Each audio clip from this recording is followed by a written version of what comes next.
The family spokesperson for the Pelletiers, Reverend Patrick Mahoney, was able to catch up with Governor Patrick on Thursday at a local meeting.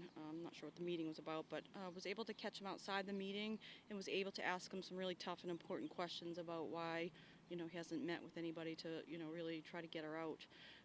And luckily, Patrick Mahoney, the spokesperson, was able to get a meeting with the HHS department early Friday morning.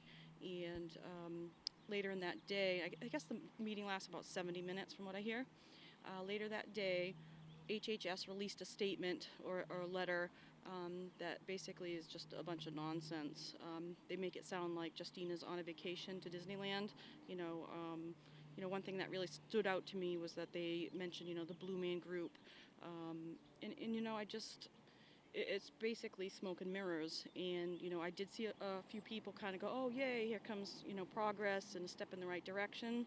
I'm not buying it. Not for 1 second.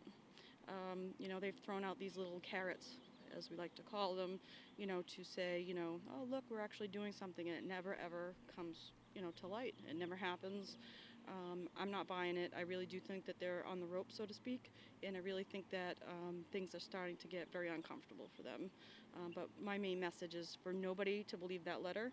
When Justina's home is when we stop fighting for her to go home, and then it's a new mission, which is to keep this from happening to any other children.